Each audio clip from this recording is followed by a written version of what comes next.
excited. What's going on? Hey, how you doing? I'm doing good. How are you feeling today? I'm doing well. I'm actually at a studio right now. Just stepped out of another interview where I'm just started this new film, this new project called Southern Gospel. So Ooh. yeah, just Is working. it going to be in the theaters, TV? Hopefully, they'll be in the theater, but it may possibly be on some type of streaming service or Netflix or one of those things. I'm gonna let me see if I can elevate my phone here just for a Yeah, second. go ahead. Get it Hold on. right. Go ahead, get it right. I like the background too. This mustard wall. Yeah, this little studio I'm in right here is really nice. We're at my Triple Horse studios. And Okay. yeah, trying to make that happen. There we go. Is that better? Okay. See, now I'm just being nosy. Now I want to know. So, what kind of role you playing in this movie? Yeah, we can talk about it. I'm playing a gentleman named Barry. It's based off of a true story. Samuel Allen, this musician who was a rock star turned pastor. So Jeffrey Smith, based off of some of his life experience and his father. And I play this amazing character named Barry, who is his best friend and a bass guitar player, and kind of goes on this journey with him, and has his trials and tribulations throughout life. And so, without spoiling it too much, it's about second chances and truth sets you free. And it's a faith-based movie, which I'm proud to be a part of. It's one of my first faith-based movies. Yeah, we're having a shoot here in Georgia for the next few months, next 2 months. And yeah, I'm looking forward to it. Well, that's dope. Check you out on set. That's what I'm talking about. Booked and busy. Well, I'm really excited for this interview. And when I announced that I was going to be interviewing you, I got so many people that were so excited just to hear from you. When I say the soundtrack to P Valley, they know all your songs and all your lyrics. People are really excited, and I'm excited too. And I was wondering, have you always been in, because you've done a whole bunch of different things in the creative space, and of course we're going to get to that, but have you always been into the creative field, the artistic field? Oh, for sure. I've been acting going on 11 years now, and I've been a musician my entire life, since I was 3-4 years old, playing the drums. My mother, she would write plays for church. And this is prior to me thinking, knowing I was going to be an actor, but I'll be in her little plays at church and stuff like that. And so it's one of those things where I've kind of always been in the space. But once I turned 18, 19, my first year in college, that's when I started taking it really seriously and realized, it was just a calling that I had and a blessing God had placed in my life to be able to go out here and humanize these people and tell stories and bring stories to the screen. Right, and we got a shout out to NCCU. We got a bunch of people saying shout out. Yeah, shout out to NCCU. I didn't, unfortunately, I didn't finish at Central. Okay. But I had a great time while I was there. And shout out to, all of my professors and those, the people who really gave me my foundation, and particularly Miss Karen Brock Davis, this amazing Black woman who just really instilled that vulnerability and that light in me to say, hey, you have the ability to go out here and tell these stories and, just continue to be honest when you do and breathe and believe, as one of my good friend Miriam Hyman said. So, yeah. And I feel like those people too are just so important, to have in your journey, because of course, anything you do, sometimes it could just wear and tear. It's not easy. So it's easy to be just like, no, this is probably not for me. But you need those people reassuring you and really pushing you outside of what you think you can do. Yeah, no, for sure. So tell me a little bit about how that journey was for you, from going okay, I like doing this, I enjoy doing acting and things like that, to I want to take this serious. What was that transition? What was that moment like for you? I would say that my first year in college, when I turned 18, I knew I got to figure out what I want to do, whether that's going to be a band director, where I'm majoring in music, something. But I wanted to have a career, and I knew that a typical 9-to-5 wasn't quite for me. I shout out to all my 9-to-5ers. I think it's imperative that we have people who are willing to kind of spend that time throughout the day to make things happen. But for me, I knew I wanted to do something that I love doing and that I could kind of make my own timing and kind of create it when I wanted to. So it clicked early. And I said, this is what I want to do. I want to tell stories and be able to create stories that people are going to follow and be able to resonate with for a long time. And so while I was in school, I also needed to make money. And so I found out, that's when I started to learn, like, oh man, you can make a pretty good living being an artist. You know, I think a lot of people think struggling actor and stuff like that. I never really wanted to think about it like that, just because you got to pay your rent. Regardless, whether you're an actor, do that. if you're a journalist, but you know, you got to make it. You got to pay your rent, so you got to get to the money regardless. So that's one of the things that I never really, I didn't want it to be about the money, but I also knew that I had a chance to make a really good living as a storyteller. And so in Durham, North Carolina, I started auditioning at all like the community theaters, where you only getting paid like $500 a month, you know, to come through. But I can't tell you how many of those plays that I did. And I just knew, I said, okay, if I keep pushing this, it'll allow me to get into some larger rooms. So I started taking it serious around that time. And then once I decided to move to New York, because in North Carolina, there's only a certain, I feel like, pinnacle you can reach. Right. So I moved to New York about 7 years ago, and just been kind of steady grinding ever since then. And things happen. And I feel like, New York is because I was born and raised in New York, and New York, that's a whole different kind of grind, a whole different kind of hustle. Oh, yeah. When you got there, was it kind of like, oh, dang, like, how was it going from, you know, being in North Carolina to going to New York and really pursuing your dreams? I realized, you know, as soon as I moved to Brooklyn, I said, oh, man, I grew up in a small town. Like, Greensboro, North Carolina. Shout out to Greensboro. Shout out to North Carolina. But, man, it's a small town. Like, it compared to the larger cities and states that I've lived in at this point. And so, like you said, it's a grind, man. It's a hustle. I had to really strap my big boy shoes, boots on, and say, okay, now you gotta walk to the train. You gotta, you know, hop on the transit to get where you gotta go if you're not driving there. And even if you are driving, you gotta be a monster at that too. So what? The driving there's a lot of things that you know, I just had to click into differently. But New York is where I say I gained my manhood. You know, moving there from the time I was 23 to now, it really tightened me up in so many different ways, and just keeps that fire underneath me. So now, no matter what city I go to, I still kind of got that New York state of mind, that hustle, let's get the job done mentality. And, you know, it allows me to move differently in different spaces. Listen, they say if you can make it there, you can make it anywhere. So you made it. Now, I do want to ask though, because I know sometimes when it comes to like being in the creative field, I talked about how important it was to have those people who support you and what you want to do.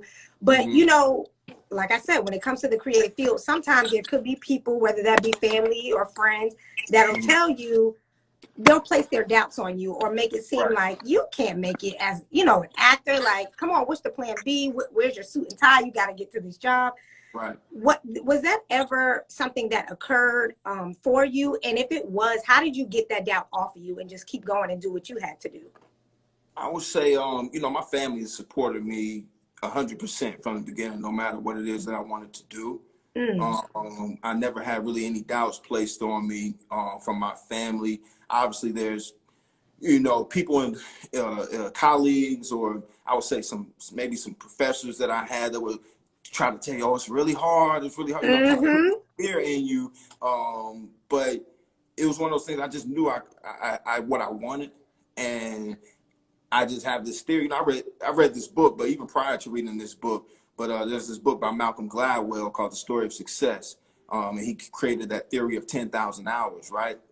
So I just knew prior to even knowing that if I put in those 10,000 hours that I was going to gain some success. But just knowing that all you need is one yes, you know, that leads to other doors. And that can be a big yes, that can be a little less. And once you accumulate those yeses, it ends up adding up, and you're able to take care of your family, you know. But you got to be ready for the no's and understand that you're going to have way more no's than you do yeses, and, you know, just push through. But yeah, no one ever doubted me in a sense. My closest friends always supported me. My biggest supporter at this point in my life is my beautiful fiance, Nafisha.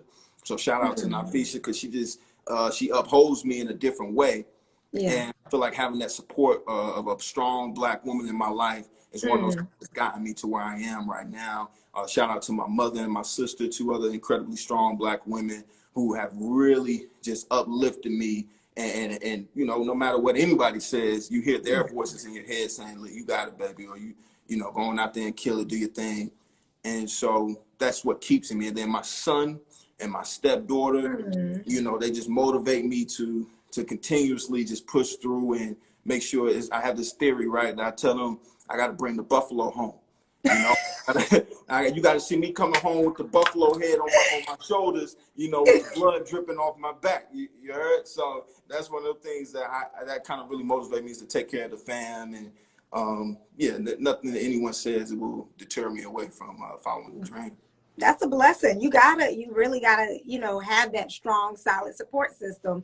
So, you know, of course, we got to talk about P Valley. Let's do it. I'm so excited to talk about this. First, how did you even come into this role? How did it come to you? Like, what was the process of you getting this role? Great question. So I was doing a play in New York by Dominique Morisseau called Paradise Blue. Shout out to Dominique. Shout out to Signature Theater. And I was playing this character named Blue. And Katori Hall, the creator and showrunner of P Valley, came to open the night of that show. And after the show, she just came up to me and gave me some of the kindest compliments I've had in my career. And she told me, she said, "Listen, we're going to work together one day." And this was much prior to P Valley. She hit my line maybe 6 months later, maybe even a year later, and said, "I got a role for you that I want you to audition for." And it was Little Murder. So she sent over the script. And of course, with all the boundaries that were going to be crossed, I had to think about it and really talk to my fiance about it. And, you know, being a heterosexual man, really understand what my purpose was for this role, and that it was much larger than me. It was much larger than the money that I was making for it. It was much larger than any of that. It was really to reflect and to show the voice and see the unseen, you know. And so us as a Black community can see this man, Lil Murder, Lamar, aka Lamarcus, whatever you want to call him, and understand that he's a real human being within our community, and he should be respected and loved just like anyone else.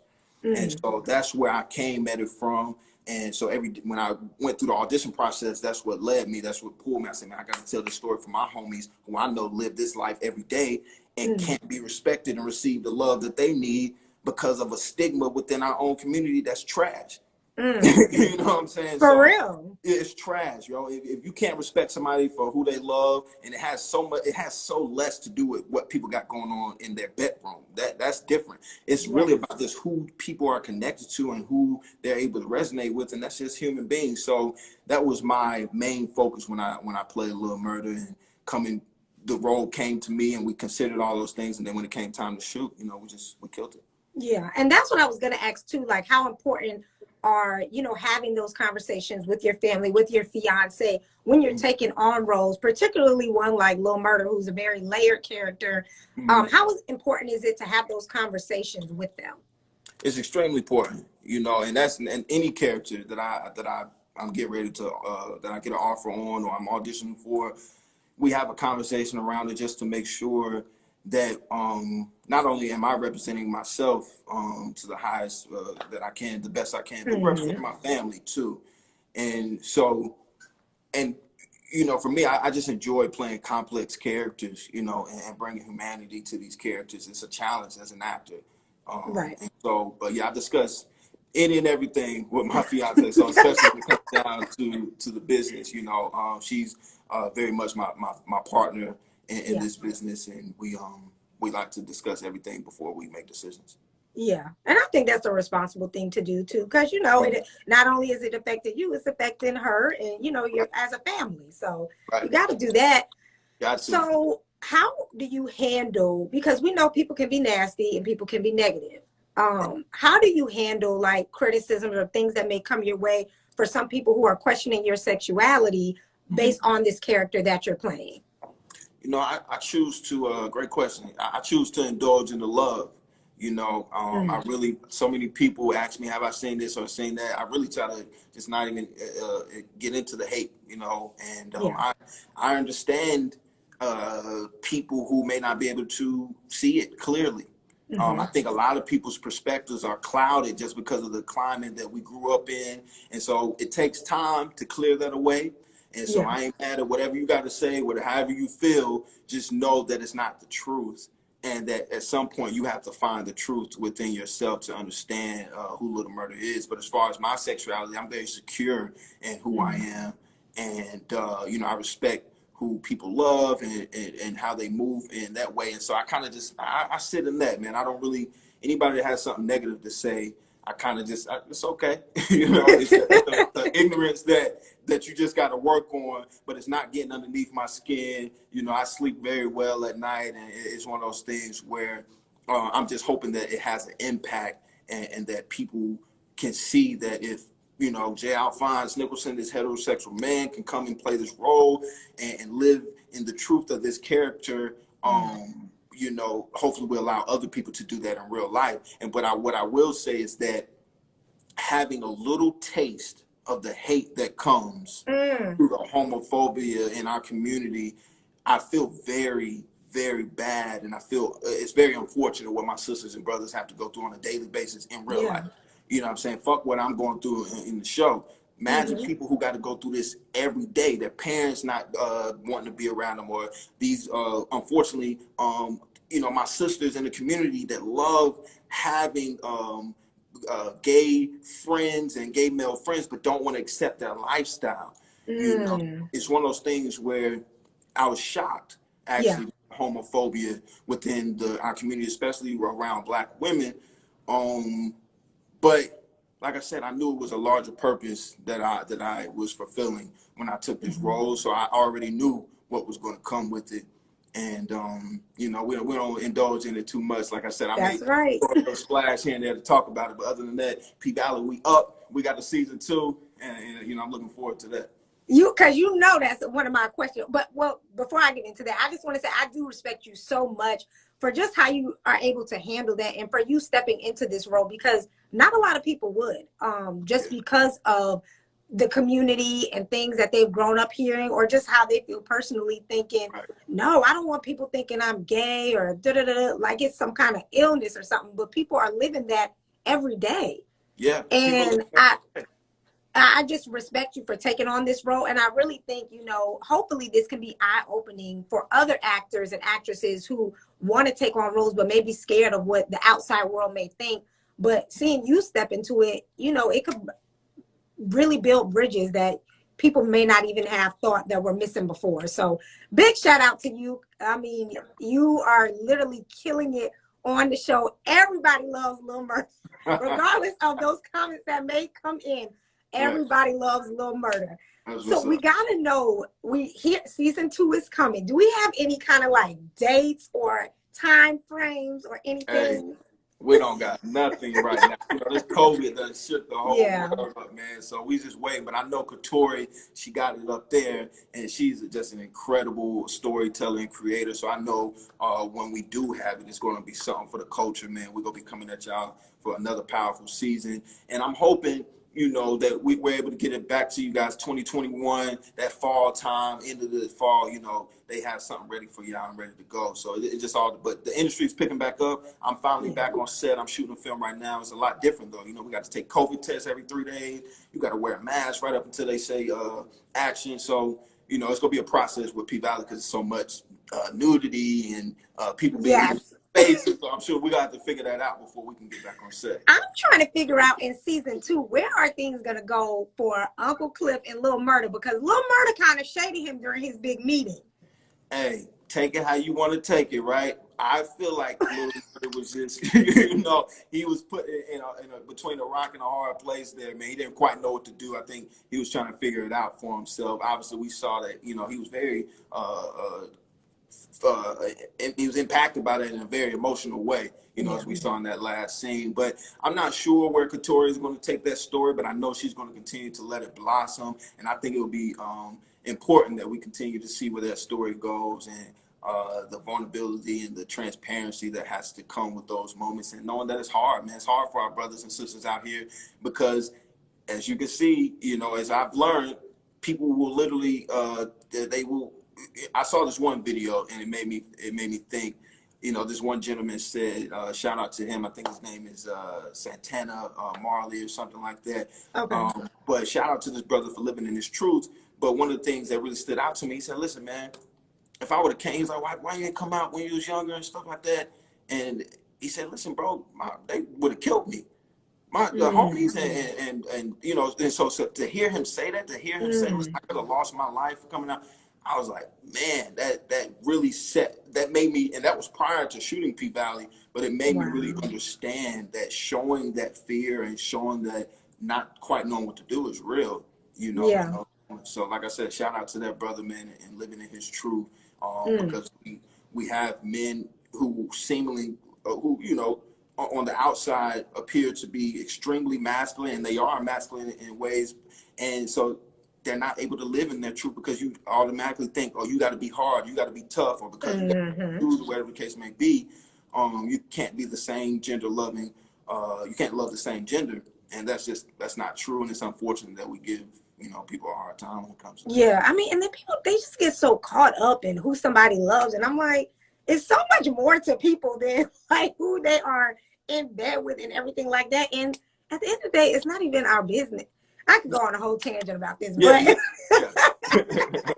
but for season because 2, I it's think, crazy. I think we're gonna keep seeing that blossom, and obviously we're gonna keep bringing more hits to y'all too. That's one of my favorite parts of the show. You know, just creating these bangers, man. So shout out to the Which team. I definitely want to talk about the music. Okay. First of all, I'm not even from Mississippi, but when I hear Mississippi Pride, you can't tell me I'm not from Mississippi. Right. Like, that is a hit. Talk to me about making the music on the show. Because I mean, you make music before, so how is it being able to act on the show and then also being on the soundtrack for it? How are you coming up with the hits that you are putting out for the show? Oh man, thank you, much love.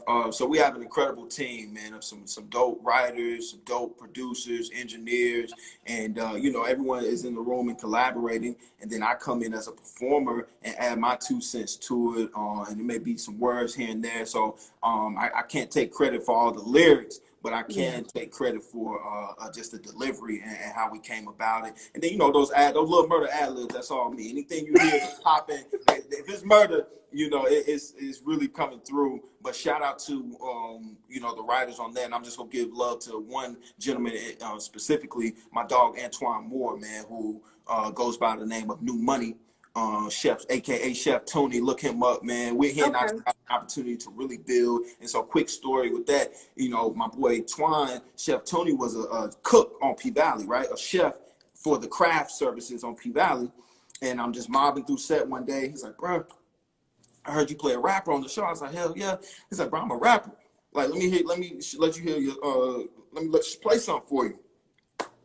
Play something for me. The shit was fire. All good. I said, bro, I don't know who you are, but I said, I need you to be in the room with Lil Murder and Katori and Patrick. So I recorded him, and I sent that video to Katori and her team and Patrick and his team, and they made it happen for this brother. They got him on as a writer, and it's a few other dope writers too.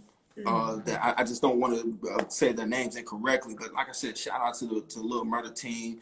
And, you know, like I said, I continue to flex and put my little 2 cents in there. Shout out to my boy Ty Lepley, who was in the studio with me when we did Fallen, and dropping some little gems and jewels in my ear. So a much collaborative experience for sure, and to bring some bangers to y'all. And yeah, we already, you know, trying to cook up something now for season 2. For real, because I'm telling you, the soundtrack goes. Yeah.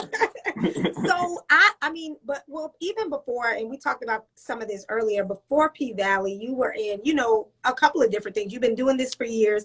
I know you were on Blue Bloods, a TV show. You were in the Madam C.J. Walker movie, Just Mercy, and you've also even been on Broadway too, which we talked about, which I think is a huge deal.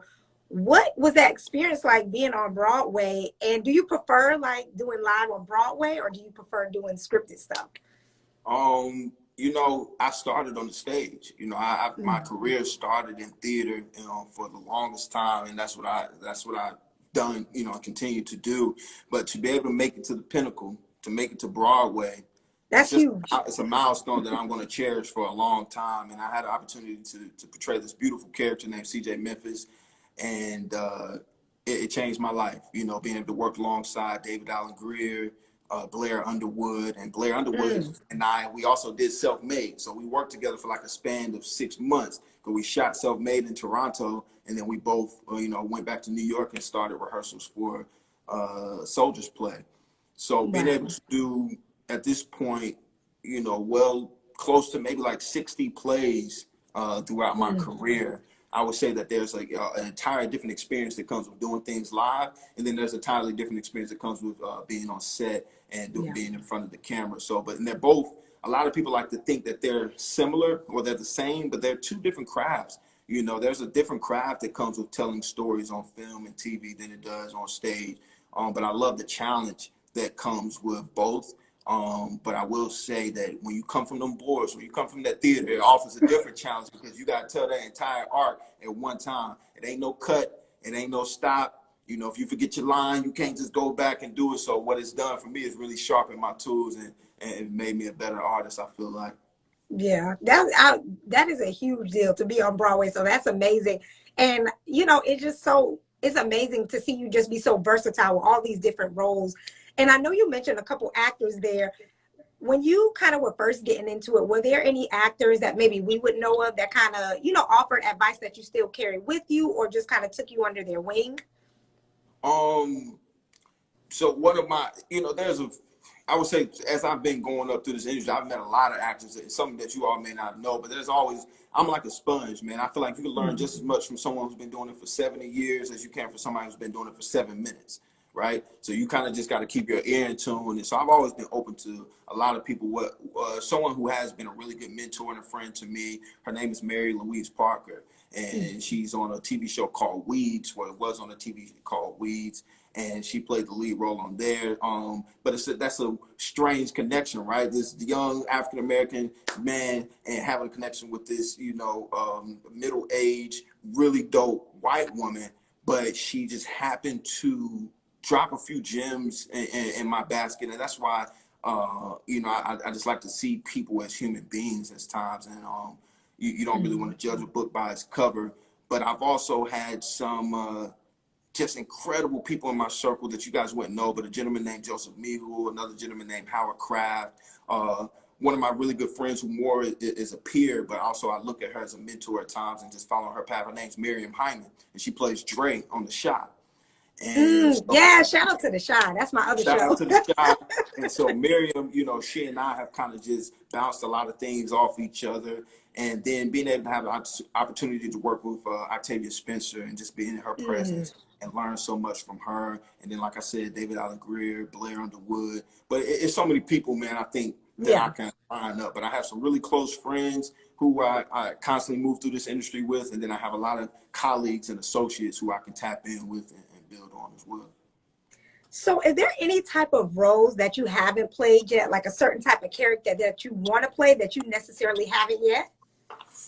No, not yet, man. The universe has kind of lined me up in a way where I've been able to kind of play a lot of different characters, especially on stage and here. So really, I just want to keep telling good stories, keep telling complex stories, you know, allowing people to really see what it is that I can bring to the screen and to the stage. But just showing that range and representing for people, man, allowing people to see themselves and being as authentic as possible. So, yeah.